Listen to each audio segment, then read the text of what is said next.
But welcome to our show. This is Trick or Treat. I am your host, Mike Maione, and I see Joe Silky. Joe Silky, you're watching the show. That's great. Are you able to tell us if we're coming out with good video today? It looks a little weird. I'm not quite sure what's going on. But tell me if it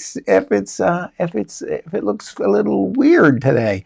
I'm hoping everything is on a schedule and working well, and technology is not going to be too much of a problem. Okay, Joe says it looks great. Thank you, Joe.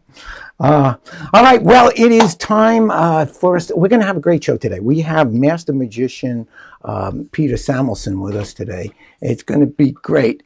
And we have, of course, before we even start, before I introduce Peter, we have a regular feature of our show. Of course, let's get it going. Fact or fake news, fact or fake news, fact or fake news. That's right, it's fact or fake news. And today's fact or fake news statement is: the magic word abracadabra was coined by Jean-Eugene Robert Houdin, the watchmaker and illusionist that Harry Houdini named himself after. So the question is that fact or fake news? You have to stay till the end to find out.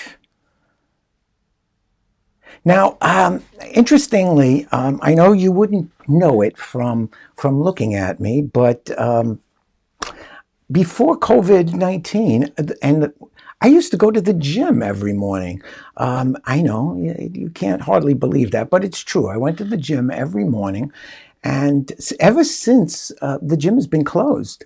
So what I have been doing to get a little bit of exercise, I go for a walk daily with my wife. And it's an interesting experience. You see your neighbors walking in the street. You see who's been doing a nice job landscaping. You also see a lot of people walking their dogs.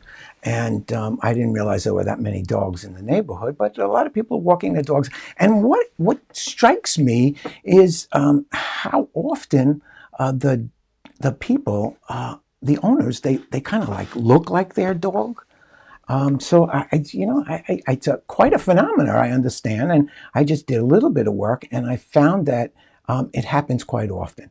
So I put together some of my favorite pictures, and as you can see, this guy definitely looks like his dog. I mean, you could see that white hair. And it's even look at the dog's mouth. It's like that one little black area under his nose. It's just the same thing. It's so crazy. How about this one? This guy, both of them look so sad. And his mustache looks just like the guy's mouth. It's amazing. They look the same. And this little young girl, okay, she's got her little hair bands there, and she looks so cute, just like the little doggy does. Now this one, I swear, I think the dog might be the reference librarian in the library in my neighborhood. She and the dog look like librarians to me. How about this one? Clearly, they go to the same groomer. No doubt, they go to the same groomer. How about this one? Look at the expression on both of their faces. It's like they're obviously at a contest, and they're wondering, what do you mean we didn't win? They both have that same exact expression. Now this is an interesting couple. The girl and the dog both have one blue eye and one brown eye. I can almost read the dog's mind, though, when I'm looking at this picture. And it's like she's thinking, if you even think about piercing my nose, you're in for quite a treat. All right, this is definitely Joe Cool, but look at Joe Cool's dog. Is that the Joe Coolest dog you ever saw in your life? How about this? They both look like they're a little shell-shocked to me. And how about this one? Both of them are sort of thinking, I've had enough. Can we go home now? This couple of dogs, I'm pretty sure I may have seen. I think I have a record jacket from the '60s with this picture on it. I think it was Fido and Garfunkel's Greatest Hits. I think that's what it was. And how about this? Oh, now here, just the hair color is the same, that curly kind of hair, but the dog definitely does not look as happy as the boy, and that's probably because of that collar he's wearing. I mean, he must be thinking, wow, that is some collar. I don't want to be wearing that. You wouldn't look so good if you were wearing that collar. This is the wrinkly man and the wrinkly dog. And then this one, this is just not, that's just not fair. I think Peter would get upset with this picture. There's this, that's animal cruelty. It is. That's what that is. Anyway, as you can see, animals have a tendency pets have a tendency to look like their dog. It's a little phenomena there that I've noticed, and I thought I'd share that with you. Now, this is trick or treat, so I do have a little trick to share with you today, and it's going to use a deck of cards. And I'm just going to take some cards out of this deck. And let's see if I can get the cards I need for this trick. And I think that's the one, yeah. And we can do that one. And let's get one more here. Okay, I think I got 1, 2, 3, 4. Yeah, 5 cards. That's fine. Okay, let's take these cards out. Okay, good. Now, I'm going to show you these 5 cards. And I'm going to ask you to just remember one of these cards. Okay, take a look. Have you just remember one? You got one in mind? Okay, that's great. Now, what I'm going to do is I am going to try and figure out which card you are thinking of, and I'm going to take it out of the pack. That's this one. I think it's this one.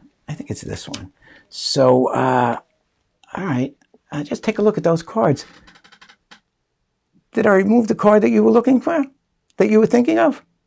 Yeah, I thought I did. Okay, great. Well, that's my little trick for trick or treat. Now, here's my treat. My treat is to introduce you to Master Magician Peter Samelson. I'm going to do it via this beautiful little intro.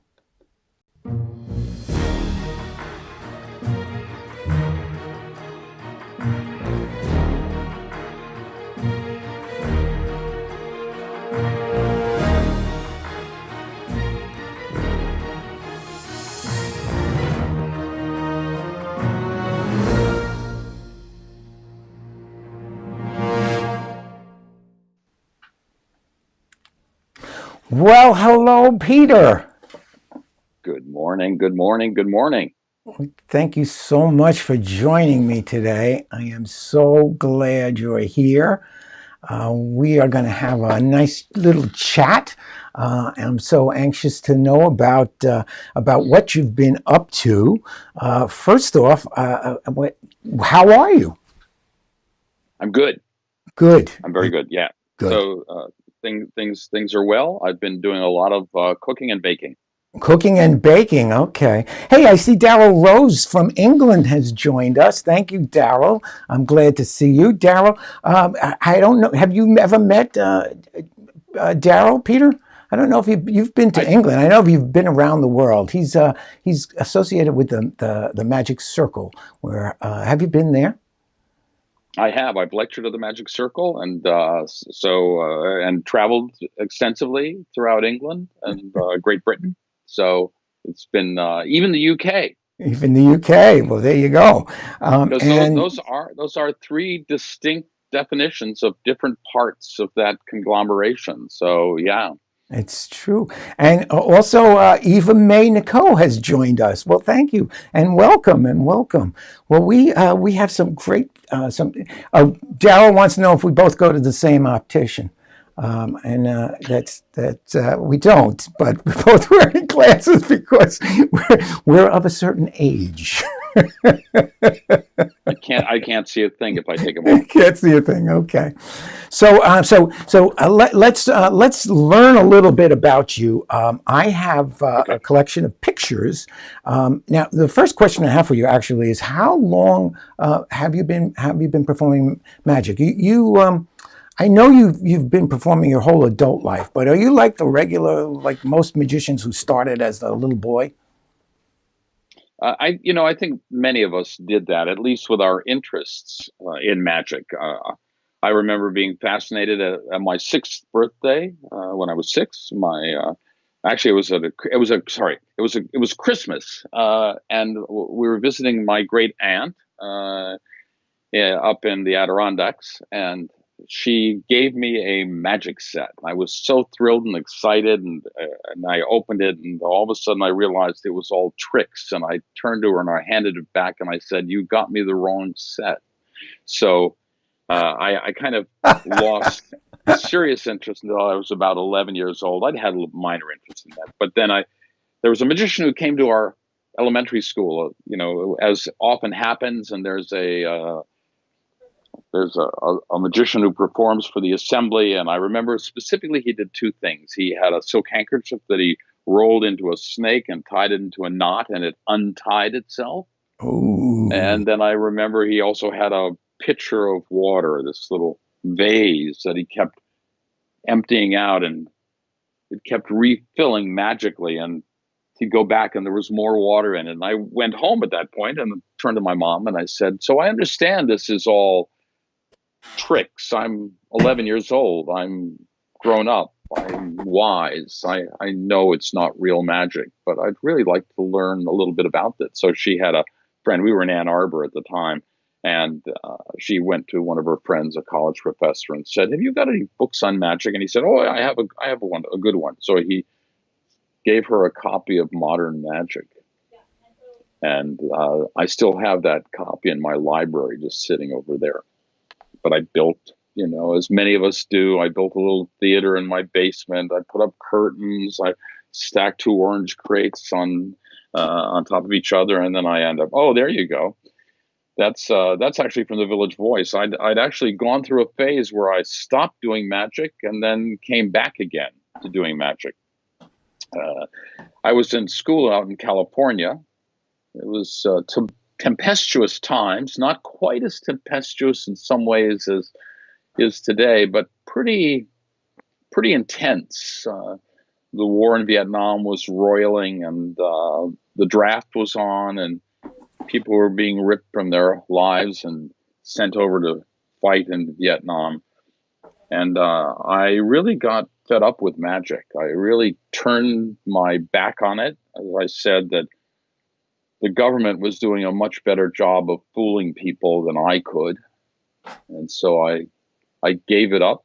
And it was only when I got back to it, it was what really dragged me back in was seeing Tony Slidini perform. And Tony was up at the Magic Cellar up in San Francisco. And I watched this man perform, and he did amazing things. I sat there, and he did nothing. And that's what set Slidini apart, is you could watch him, and there was never a move, there was never a trick, there was never anything except just this person who did absolute miracles. I And what you're am looking at, and envious. that's the Village Voice centerfold. I moved to New York and started doing magic, and this was one of the shots. This picture there that may well have been Jim Moore. Oh yeah, that Great Wall of China. Yep, I was out working on cruise ships. I spent 17 years working on cruise ships, traveling the world. You know, I was working at the Magic Townhouse in New York City, and this was this famous place. This was sort of the one that started it all in New York at this point, and the Magic Townhouse with Dick and Dorothy, Dick Brooks and Dorothy Dietrich. Fabulous stuff, and I met all sorts of fabulous people there. It's the first time I met Penn and Teller. It was Asparagus Valley Cultural Society at the time, Oh yeah, and that's right. exactly. So we're moving right ahead from this sort of stuff. Yeah, I've became fascinated with that. Went on, worked on cruise ships. Eventually, at the end of working on cruise ships and colleges for 17 years, and never seeing a season, never seeing springtime move into summer, or fall into winter, or summer into fall, I gave that all up for a while. I was sort of coming out of a personal tragedy of going through a divorce at the time, and I just turned to my agents. There was the Bramson agency, and I said, "I'm scheduled to work this world cruise. You got to get me off. I can't go. I got to not go." And so I started that little article you had there. I'd started a company in New Jersey with a partner, and we went into digital video, and we were making commercials and interactive CDs and DVDs and websites for corporate clients. And I was consulting at the time. And just as that was getting started, I got a call from Michael Chout. Peter, Oh, yes. you realize that there are no magic venues in New York. I went, yeah, I know. Magic Townhouse is closed. Mostly Magic is gone. Oh, And so Michael said, "Hey, how about starting Monday Night Magic?" I went, "Talk to me about it." We talked about it, and he said, "Have you got anybody else to recommend?" And I said, "Yeah, my buddy Jamie Swiss would be a great addition to this." And he called Jamie, and Jamie said, "So are you interested in this being, you interested in putting your friends on and making money, or you want this to be quality? You want this to be good?" Michael went, "Oh no, I want this to be good." Jamie said, "Well, okay, all right," and he recommended Todd Robbins. So it was myself and Todd Robbins and Jamie and Swiss and Frank Brentz, and the five of us started Monday Night Magic. and And all that's that time, I was running this company Envision that happened here. now when you left Magic. When you left Yeah, Magic, you said you left Magic for a while. Before you started this company, this was the company you started was after you were doing cruise ships. What did you do when you left Magic? I guess that was during the late '60s. I was in college. Oh, you're in I was in college. college Okay, at the time. Yep. but you just lost interest in Magic at that point, and then Slidini brought you back. Uh, yeah, it was really this sense. It wasn't just losing interest in Magic. My feeling was that Magic had no meaning, that it was irrelevant in a world in which people were dying, and tragedies were happening, and there was a war going on. As I said, in many ways, it's like today, where Yes, you've got it a is. pandemic, and you've got, at this point now, the U.S. is in turmoil. Yeah. The cities in uproar for good reason. And the question for me always is Magic just about entertainment? Is it just to make people forget about things? Is that what we're doing? Or is it for us to think about things, to think more about things?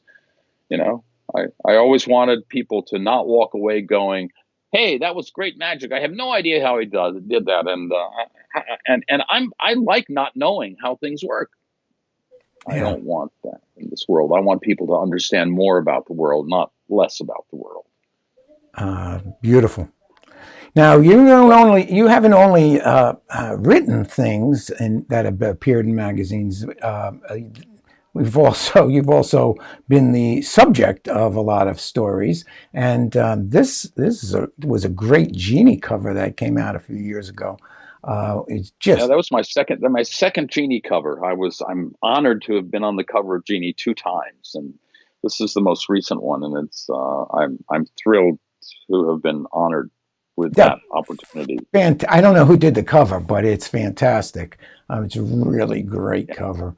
And they've had some great covers of Genie, and Magic Magazine had some wonderful covers as well. But this one's Oh yeah. particularly fun.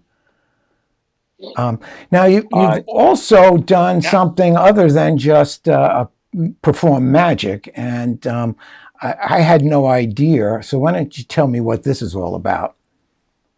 So Leap of Faith was a fabulous movie Yeah, that was hilarious and touching and moving, and they decided they wanted to try and make it into a Broadway musical. And Raul Esparza played the lead role of the faith healer in this, and he was actually quite magnificent in this.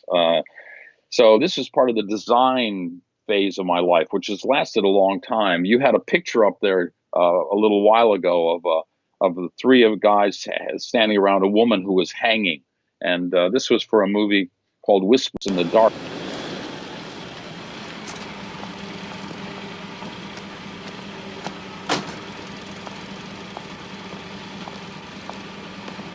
Okay, all right. He said, no, she needs to be naked. I went, oh, okay, I'm interested. Let's work this out.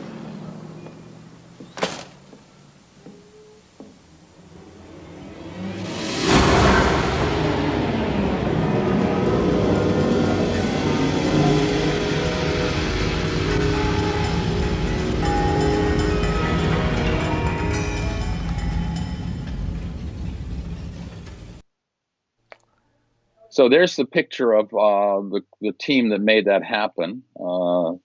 That's Deborah Unger, a fabulous actress who, when we got the call from the director, he said, we need to have this woman hanging. And I went, well, just get a rig and just hang. He said, no, she needs to be hanging in an art gallery. And I went, well, that's conceptual, but still just get a rig. And he said, no, she needs to be naked. And I went, oh, okay. Now you're talking my language here. So let's talk about this. So at the time, my buddy Hal Myers, and you can see Hal is in the back there. It's sort of behind her on the other side of me. That's me, I guess, on the right side. That's me there. And then Connie Brink, who is a guy that worked with us in fabrication. So we need to figure out a way for a woman to be not wearing a harness and still be hung. And the director said, can she stand on a mirror or something? And we looked back at him and went, well, you work on the directing. We'll work on figuring out how to make this work. And they were thrilled with this. This went on, and Hal and I did a bunch of different things. This is Hal Myers, worked under the name of Damien. He recently did a lecture for the Society of American Magicians. Great performer and a really clever fella. As I said, we did a lot of corporate work together. We designed for a lot of different situations, and this was one of the things we did. We were just talking last night about this, and we did a thing for Kraft salad dressings where I was the right hand and he was the left hand. And we made all this stuff happen in there. We did this movie together. We did a movie called What About Bob? Oh, I remember we've that done one. some Yeah. special effects for on this. And The Leap of Faith was a Broadway show that I did some work on, in which the director said, hey, we need to have this magic on this. Can we have the kid, come out and he'll do bad magic, and then the faith healer comes out and does good magic. And I looked at him and I said, it's Broadway. There's no room for bad magic on Broadway. How about if we have the kid do good magic, and then the faith hero comes out and does amazing and great magic? The guy went, oh, that's a nice idea. It's a good idea, sure. So let's see. We have now. Oh, this is a show that you did, and tell me about it. I have a couple of pictures. Let me show a couple of pictures from this show.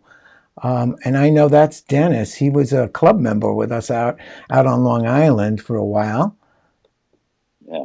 And so the interesting thing with this is that I've done a number of shows, of one-man shows, off-Broadway performances.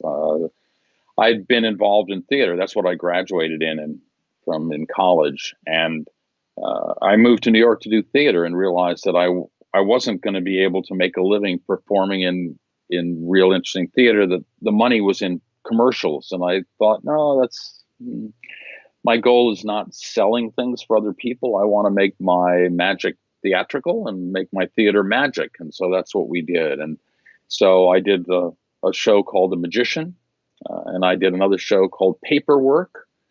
And then I did this one, was a thing called Radnevsky's Real Magic. And I teamed up with a group called the Talking Band, which was an amazing and wonderful avant-garde theater group. They came out of Joseph Chaikin's The Open Theater, and they've been highlighted in the New York Times. And they're just a fabulous group. And they're still working together and still doing amazing and wonderful performances. But I first saw them in a show called Work Song, based on a Studs Terkel book called Working. It's stories of ordinary people's lives and working lives. And I went up to them afterwards and I said, if there's ever a time that you need help creating illusions for the theater or anything along these lines, let me know. And I worked with them on a couple shows and helped them with different magic. And then a couple years back, I turned to Paul Zimmett and said, Paul, I'd really like to work with you on a show. Is that possible? And he said, I'd love to work with you. I said, my only request is that it touches on the theme of death. That's Such no a cheery topic. Well, let's see. We have a hanging. So Radnevsky's Real Magic was this fascinating story. Radnevsky was this guy, a magician who had been performing in New York City. And at one point, he was doing a show and a person died in the audience during the show. And he flipped out, went away. And this was his comeback. This is the story of his comeback. And there's a whole dramatic story that unfurls in this. And Dennis Kyriakos and I performed this. And then Adam Gopnik, who's a fabulous writer and writes regularly for the New Yorker, his son Luke was in this show and was a cast member, but was from the audience. So it was a wonderful show. So how long did it run? How long did it run? It was a 2-week run. It was a very short run. Oh, I'm sorry, I missed that. When did it play? Boy, that's a good question. 10 years ago, something like that. Okay. Yeah. Now you've also done a fair amount of television, and I see this is a little bit about you were, I guess, invited as the magic sort of spokesman, testifying or talking about the Copperfield trial. There have been, the television appearances go all the way back to the 70s when Jack Adams and I and Michael Albright were hired to work for Revlon, and we started doing TV appearances as part of that, and it's continued throughout the time. At Monday Night Magic, we were queried when The Masked Magician was coming out. There was all sorts of stuff that, people were talking about exposure, and so what you had up there was during the Copperfield trial, they brought on a number of different magicians to try and talk about magic and the dangers and the risks of magic, and it became topical. So what do the magicians think about this? You think, is Copperfield guilty? What is going on? So this was the thing. And so I talked about risk, and I did a piece called The Phoenix, a napkin that gets burned and restored. So that's a beautiful piece that you teach in your lecture, if I'm not mistaken. I do teach that in my lecture. Exactly. Yeah. Exactly. Talking about you have you not only lecture, you also have products that you have presented to the magic community. This is one of them. Yeah. And there's a soft pitch. Thank you very much. So Bill Abbott came to me a couple of years ago, and he said, "So, are you ever going to put anything on the market?" And I said, "Well, Bill, these are pieces that I'm doing." He said, "What? You're gonna die? Never publish them?" I went, "Oh man, that's harsh. That's gruesome." So Bill convinced me to put out a couple of things, and so we put out 3 things. We put out the Heartstrings, which is the thread piece. Which I'm actually going to be performing elsewhere later today, I think. Oh. And then I put out the Phoenix, was the other one that I put out, and then there's another one which is Invasion of the Body Snatchers, which was the last of the trio that went out there. Now I'm currently working on a republication of a book I published called Theatrical Close-Up many years ago, and Richard Kaufman has asked if he could republish that with new material. New editions. Oh, I look forward to seeing that. So I'm in the course of working on that, and if Richard is watching, I am working on it, Richard. I promise you I'm working on it. Between his show and his interview, I guess he's going to work on. Now, you said you're going to be performing later on this afternoon. So is that a live performance, or are you going to be online? Well, how is this going to work? Things are very different now. Hopefully I'll still be alive at that point, but yes. All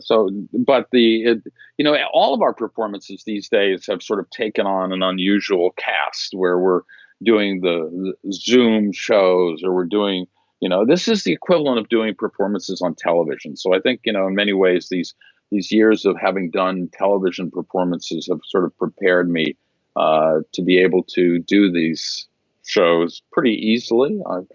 The material comes up, but I miss the live performances, man. But things are going to change. Yeah. We'll be back doing those. The question is our material going to change, and how drastically is that going to happen? Are we going to have to work in face masks, or are we going to have to work in gloves? Can we borrow things from an audience? Would somebody willingly lend me? Oh, yeah, here you go. Oh, you didn't know about this one. I'm sorry. I slipped it in last night. We were Yeah, talking about you being a lecturer, and this is, in fact, a picture of you lecturing at Hinckley's Cape Cod conclave, I believe, yeah, that may well be. Yeah. years back. Oh my. Yeah. Oh my. Yes. Now, So there's Monday Night Magic, and yeah. that's with Michael Chow, Jamie Ian Swiss, Todd Robbins, and Frank Brentz. We really have this great fortune to be able to. We're currently at the Players Theater, which is when we're running, and hopefully we'll be back there sometime. They're going to be closed at least through July. We don't know what's going on with our show. We have a weekly email address. If you go to mondaynightmagic.com, you can sign up for an emailer. Many of our readers, we get a once a week email for that. You also get, if you sign up for the email, you get a 2-for-1 ticket free. So that means you can come and bring somebody to the next live show, buy a ticket and bring somebody free with you. It's I'm, a great thing to have happen. here's They're, yeah, the group. yeah, Now, I that's am Frank. curious. Yeah. Have you guys been talking about when you open, what the theater is going to look like? I mean, 6 feet apart. I saw it yesterday. I guess it was a theater where it was like a concert hall, and I don't know if it was just an Envision thing that somebody did where they removed seats so that the seats were like 6 feet apart. They'd have a couple together because obviously you might have you might be accompanied by a spouse who you're living with Family anyway. groups. What Yeah. what have you guys been thinking about? I mean, we have the Parlor of Mystery. We only have 45 seats. If we were to go at half that and separate the people, I don't think that the formula would work out for economically. What's the thinking at Monday Night Magic? I'm afraid I don't have an answer for you. I will tell you that this is such a ironic turn of events now with COVID-19. There was such a birth, this amazing explosion of performing venues, places where people could come to see great magic. Yeah. And it was such a shame to feel like those have sort of all shriveled up because there were places that were going on. I mean, Black Heart's Magic was opening up, and Magicopolis was running, which unfortunately was just severely damaged in the activities and the rioting in Santa Monica. Apparently, they were hit badly, Oh, which is really too bad. But that is too bad. Liberty Magic in Pittsburgh, which was sponsored by the city council and the arts foundations there. I was scheduled to be there starting this week. I was going to be driving there today and tomorrow and having an opening show on Wednesday, which is actually my birthday, which would have been great. I was going to be there for 6 weeks performing. It's a small venue, 66 seats. Eric Jones has performed there. Rob Zabrecki was scheduled to be there in July. Oh, great At this point, performers. it doesn't look like we don't know what's going to happen with that. Yeah. The Evisons were going to be there. It's just been so that's one place, and that's not happening. It looks like in Nashville, House of Cards is reopened, but I haven't talked with Joey yet to find out what the situation is and what they're doing now. It's a restaurant, so they have that advantage of being able to do it not just as a performing venue, but as a restaurant venue as well. So we'll see what happens. Folsom Dining, or sorry, Mystique Dining in Folsom, and there's another one in Salt Lake City, but the one in Folsom is opening at the beginning of July. Hmm. So some places are starting to open back up, and we don't yet know what's going to happen with the Magic Castle. Yeah. Yeah, So I'm so curious to know what theaters are going to yeah, be doing, because I mean I you think have it's that going to. whole Broadway scene, where Yeah, I mean the last time I went to a Broadway show, the theater seats were so tight. My knees were up against the seat, in front of me, and you were like this, because they push as many seats as they can into that theater.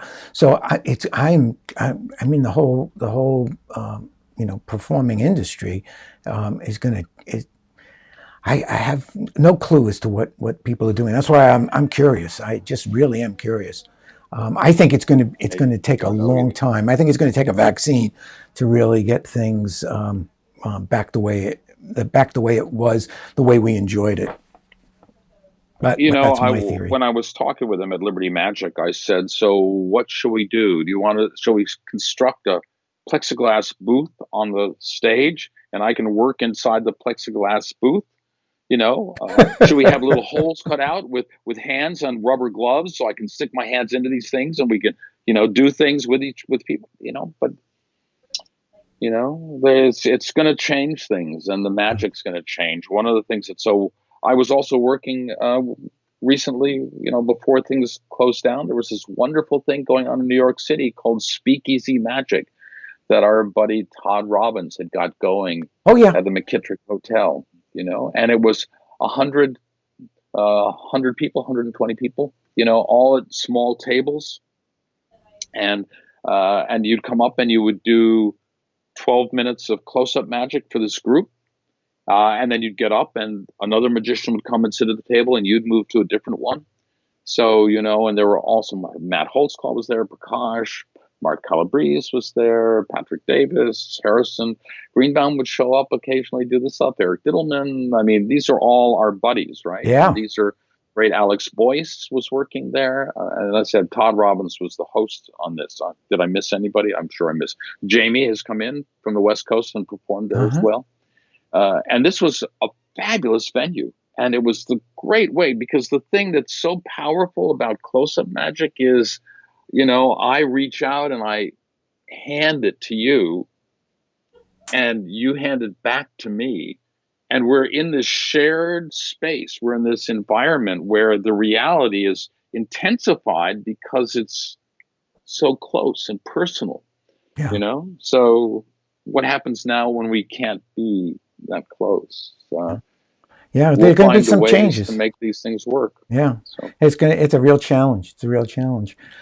Before we move on from the Monday Night Magic, Daryl Rose has a question, and he yeah, says, he asks, besides himself, who's the favorite guest magician you've had on Monday Night Magic?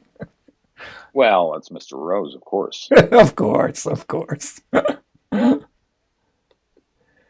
And I mean, we've had remarkable folks. What people would come in from out of town, and oftentimes, for example, we missed Vectors this year, and yeah, everybody who came in through Vectors, almost always we had these amazing folks that would come in. Our buddy, Boris Wilde would come in, and would come through, and Daryl came through, and Martin Cox came through, and I mean, all these amazing, amazing people from Great Britain and France and Europe would come in. We had great Japanese performers as well, Spanish performers that would come in. Uh, yeah, I know. for example, also, when America's Got Talent was running, was going, people would come in, and because they would often do the tapings on Tuesday, they'd come in, they'd say, "Hey, can we do a dry run on Monday nights?" So I Monday Night think Magic would then host some amazing folks that came through and would perform, try something out on the night before they were going to tape it for television. I think I saw Piff So there one yeah, night. I think I saw Piff exactly. there. Colin Yeah, McLeod just came before he through, was and on. one Yeah. of my favorites, a good friend of mine, Raymond Crow, came in. They were Oh, performing down in what a beautiful Philadelphia, act he had. Cherry Hill, and they came up. So, Yeah, oh he's man, wonderful. He's wonderful. Um, just great. let's see. I have so you've also been around the world. We talked about your let's see, we talked about your performing cruise ships for 17 years. You've Yeah. performed at Monday Night Magic. Now, Monday Night Magic has been around for what? How many years? We're coming into this would have been this June is the celebration of our 23rd year. 23rd year, but you moved around. You weren't always at the Players Theater, correct? Oh. No. Now we started in the Sullivan Street Playhouse, which is where the Fantastics ran. Oh, for A little fun years. story about this is the Fantastics were there, and when they moved the performance when they moved the show into the Sullivan Street Playhouse, they signed a run of show lease for the theater with the landlord. 40 years later, 40. What one would hope for the landlord's sake that he got a rent increase during those 40 years. But man, 40 I years, did. what a run. So Yeah, we've been in 6 different theaters. 6 different theaters. Okay. Yeah. Now you've also performed at the Magic Castle. I've So been performing there since the early 80s. since Yeah. the early 80s. It holds such great memories. Di Vernon coming in and watching performances and sitting, and now Howard Hamburg comes in and sits and watches the way the professor used to. It's a delight that's been there. I worked, way back when Spill and Sheets were down there at Uh-huh. the Brook Farm Inn of Magic, and I saw them work, and it was like, man, brilliance. This was like just incredible stuff. And as you know, Steve Spill went on to perform Magicopolis, and Bob Sheets went on to perform at the Wheaton Inn of Magic. And I remember performing for him. And as a matter of fact, he was just doing that and got a call from him. And he said, "Hey, I need somebody to bartend. You got anybody?" I said, "My buddy Jamie Swiss is bartending in New York. He'd be perfect for you." And so Jamie went down there, worked there for many years, learned a lot from Bob. And by the way, Bob's birthday was just a couple weeks ago. Happy birthday, Bob! You didn't pick up the birthday card I sent you. Now you mentioned Howard Hamburg. So the truth of the matter is, all these great places that have been around, and the castle is one of those places. Yeah, you mentioned Howard. Going back. Howard is. I just befriended Howard last year at the 4F convention. We got to work on a little project together. He wrote an article for Vanish magazine about the 4F meeting, and my photographs illustrated it. But it was such a pleasure to work with him. He's such a nice man, and so damn talented. Yeah, Jeff Hobson, who also was with the Illusionists, also has been a guest performer for us through Magical Nights. Yeah. And Hobson, there's Wizards down in Florida. Like I said, there are these venues. So Hobson is just starting Marvin's out in La Quinta, which is near Palm Springs out there. And I was scheduled to be there. I was going to do a week with Jeff at Marvin's in May, and then I was going to do a week at the Castle. And I just like watching all this stuff, and then just watching this stuff. Eric Olson started Wizards. It's this great ongoing every Monday night down in Florida, in Orlando. And it's just this great place, a wonderful place for me to go and try out material and sort of do things, and sort of a combination of do your show plus try new material in the midst of it and do some stuff. Yeah. So that's, yeah. Oh, and you didn't mention our little theater in Lindenhurst. The Parlor of Mystery, where you performed, and I included this picture in our little display today because, first off, because I just love the picture, I just love the expression on your face, and I love the prop that you're using here. And you see the light coming, the glow of learning about a comic book and what's in a comic book. And you were talking about how theatrical your presentations are, and indeed it comes through. To me, this picture says the whole thing, and I can remember the whole story that you told as you were looking through the comic book. But the other reason I included this particular picture is because that was a performance where you saved our bacon that night at the Parlor of Mystery, because the other performer who was supposed to be on the bill had a, You got muted. I got muted. Can't hear you. Oh, it got muted. Oh, okay, I got muted. Okay, it doesn't see him. Say him muted. I wonder what happened. Looks like I'm still on. Can you hear me? I can hear you. Oh, okay. Well, I'll continue to tell the story then. It doesn't look like I'm muted. My wife came in to say I'm muted. Hopefully, that's only a temporary condition. And Wishful thinking. Yeah. Oh, Joe Suki says I'm fine. Thank you, Joe. Okay. So anyway, so as I was saying, you saved our bacon because then the other performer called up like a half hour before showtime to say that he couldn't get his car out of his garage, which meant we were like totally not prepared for that. Thank you, Eva May, and thank you, Michael. They also confirmed that we're not muted. That's good. And I was just amazed I'm sitting there sweating bullets, and I told you the story, and it was like no problem, and you just went into your bag of tricks. You need another 45 minutes? Yeah. Sure. Okay. No problem. Which was such a joy and such a relief. I must admit, we were ready to cry, and as I said, you saved our bacon that night. Oh, heavens, no, no, no. I mean, you learn out working ships. It's one of those great ships are an amazing education. I mean, you have to be able to ready to do two complete 45-minute sets on your own, plus an additional 15 or 20.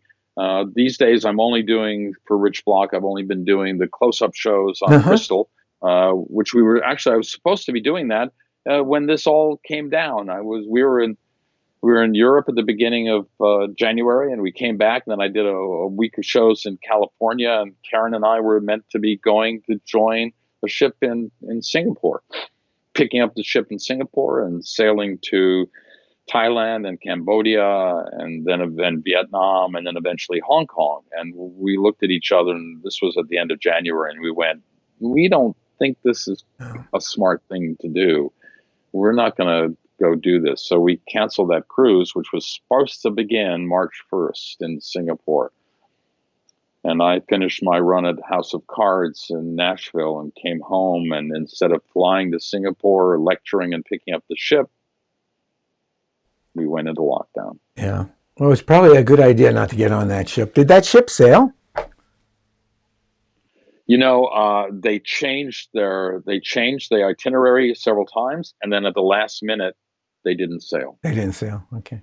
Well, We're scheduled to be back on there next year. We'll see. Yeah, We'll see yeah. what happens. Okay.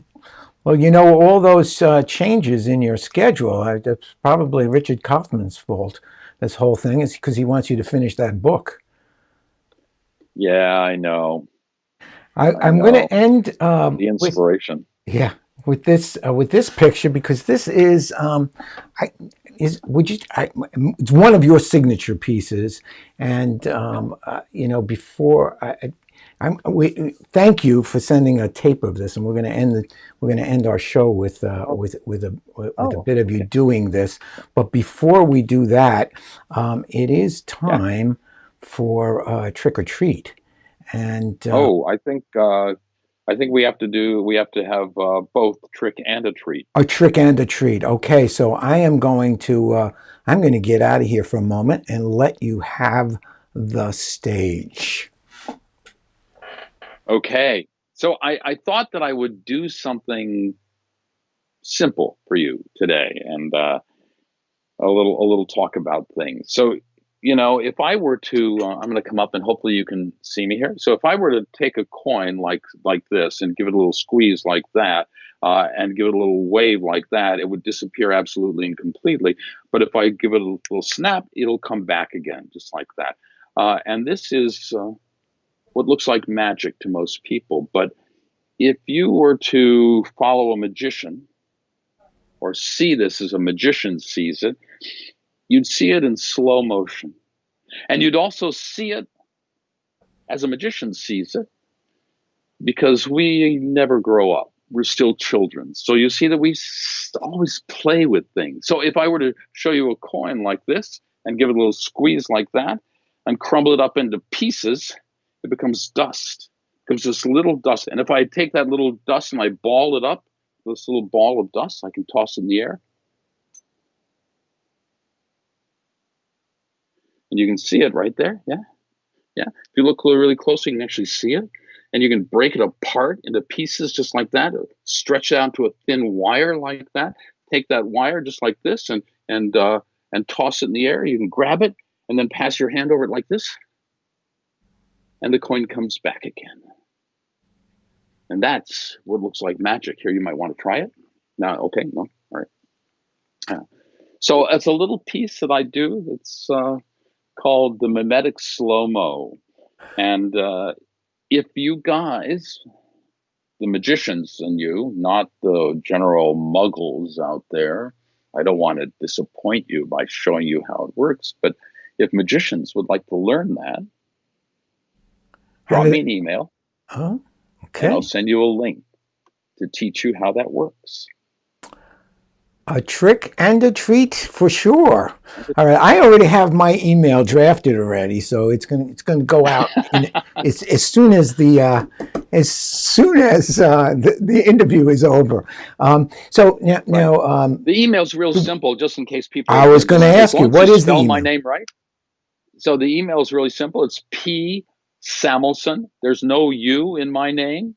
As I Mm-hmm. like to say, there's no room for you in my name.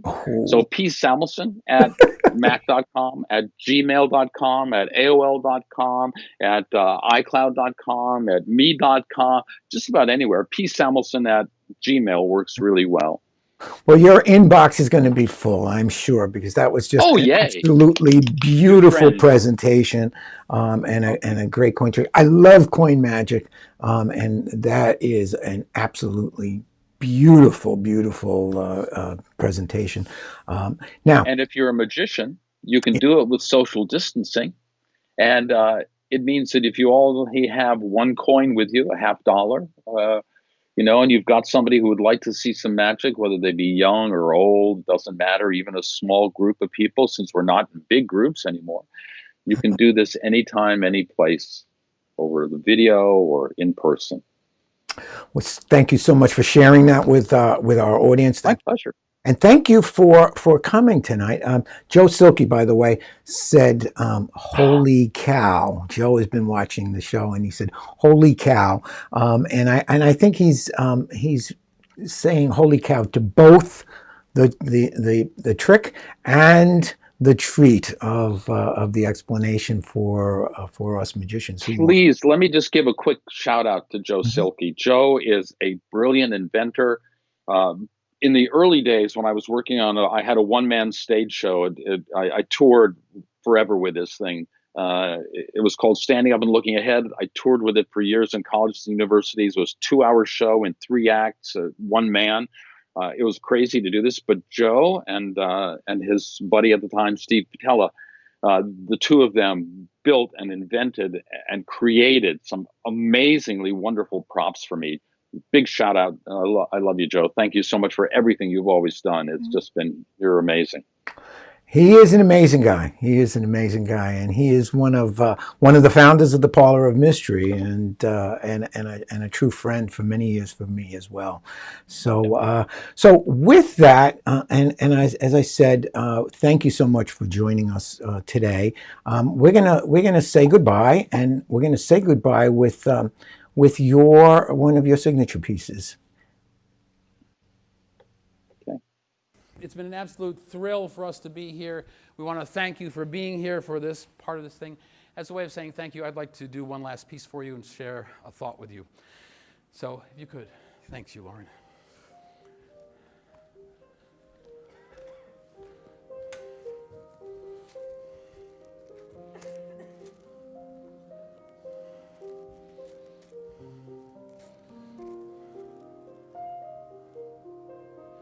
As you go through life, at some point you'll find that you may lose some money. It happens. At some point, you may find you lose a possession, like a ring. Hopefully you get it back as quickly as you did this evening. Sometimes we make friends. Drew, Megan, thank you so much. Sometimes we lose friends. Stella, I hope I haven't lost you as a friend. Thank you. But there's one thing that nobody can take from us. They're truly our most precious possession. And those are our memories.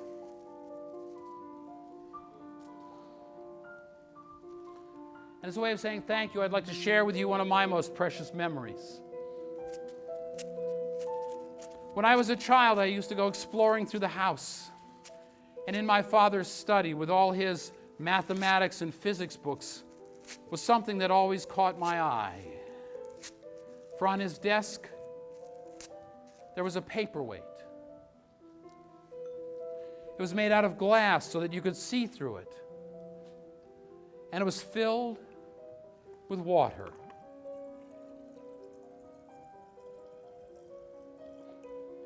Inside was a wintry scene, snow on the ground, and when you shook it up, there was a blizzard, a snowstorm. I always wanted to get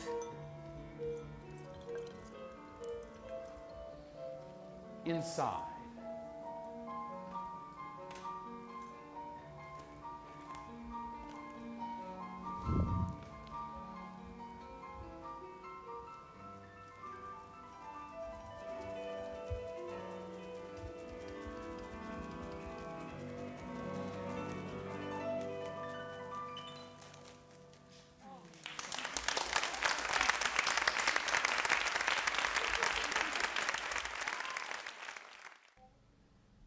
Well, that was an absolutely wonderful way to end our show. We had a great time chatting with Peter today. Thank you so much for viewing. But before I let you go, we have to answer the question. And that is this fact or fake news? The magic word abracadabra was coined by Jean Eugene Robert Houdin, the watchmaker and illusionist that Harry Houdini named himself after. Fact or fake news?